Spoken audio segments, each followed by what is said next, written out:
G'day, mates. It's time to slay the SAT. I am your host, Cameron Scott Kirk. This is the Set Prep Slayer. Look at my logo. Today we're looking at gerunds as subjects.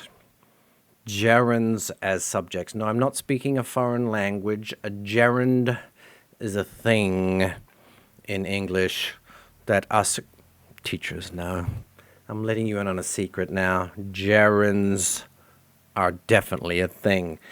You will find out in this video what a gerund is, how it relates to subject-verb agreement, that tricksy little hobbitses that always comes back. Subject-verb agreement. Hugely important in getting your SAT writing score up. Now, gerunds function as subjects in English. A gerund basically is an ing form of verb. The video will explain that. So I will allow myself to explain in the video.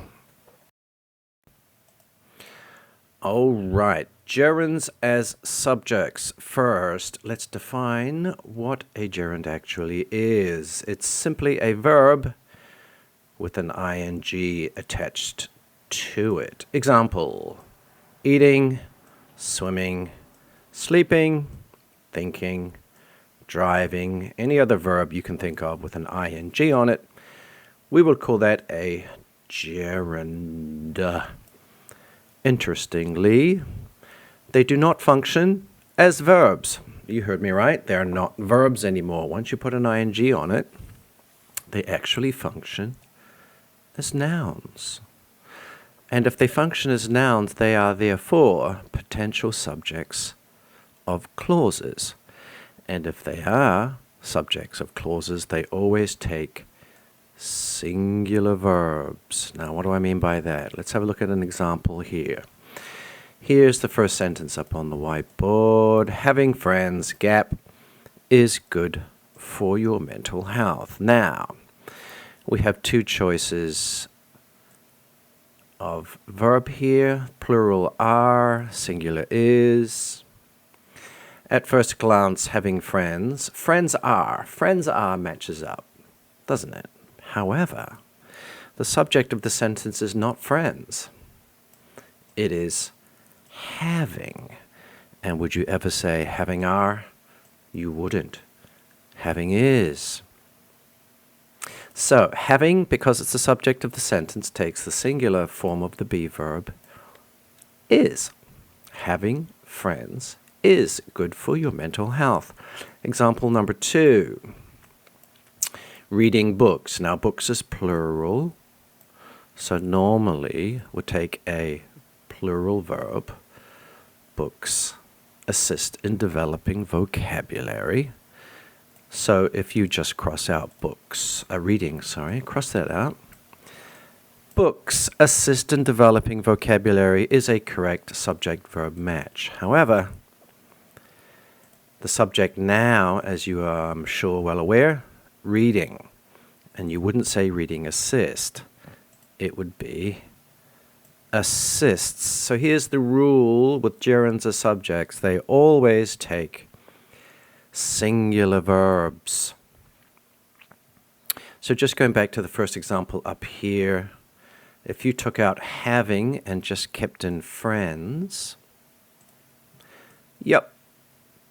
then you'd need are, wouldn't you? Friends are good for your mental health, no problem. But of course, the subject isn't friends, it is having. So the gerund, whenever it precedes a noun, actually takes over. It controls the verb. But like grammar mafia. All right, now, let's look at this in action. The sentence we are focused on here is the one after the semicolon. Now, a semicolon can be used in English to link clauses together. So we're looking at a clause now. Beginning, landing. So we've got a lot of information through here. Landing on one of the good spaces, gap. Here are your verb choices down below. Now, where's the subject of the sentence? Is it spaces or is it landing? Well, it's landing because this is a gerund functioning as a subject. Now, would you say landing are? Nope. Landing have? Nope. So we're kind of left with A and D. Which of these, A or D, is the singular form? It's A. So landing allows. So you can ignore all the information following landing, actually. This is prepositional phrases. As I've said, the gerund will take over as the subject. Landing is the subject of the clause. It has to take a singular verb. Allows.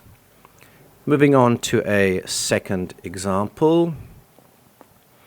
It is the sentence beginning using one of these non-copyrighted songs. Now again, we have a missing verb, and here are your choices down below. Be aware that the subject of the sentence is not songs. If it were, then you'd have possibly A, B, and C to choose from. Songs are, songs have, songs ensure, but it's not songs, is it? You should by now be well aware that the subject of this sentence is using. And you would never say using are or using have. So, using is the subject, it's a gerund. Where's the singular verb? There it is. Using ensures. So again, you can ignore all that information following using. That is prepositional phrase. The subject is the gerund using. All right. Well, the third example today is a slightly different example. In this case, we're looking at the correct joining of clauses. You'll see the punctuation here. We've got a colon, comma, nothing, and a semicolon. Having a look at the sentence, you will notice that there are two clauses that need to be joined together. The first clause is up front. But looking down here, this is what we're looking at. This one. Is this a clause, in fact? Remember, the definition of a clause is a subject and a verb. Well, there's your verb, proved. So I'm going to underline that with 2 lines. Where's the subject for proved? Is it coordinates or is it establishing? You guessed it, the subject here is establishing. So what that means is that we have a complete clause. We have a subject establishing and a verb proved. And we have a clause leading into this. So we need some kind of punctuation that correctly joins 2 clauses together. Well, it's not B because a comma creates a comma splice. B is out. You cannot have a subject and verb linked to another subject and verb with a comma. It just does not happen. That's a no-no. C has nothing. Well, that's called a run-on.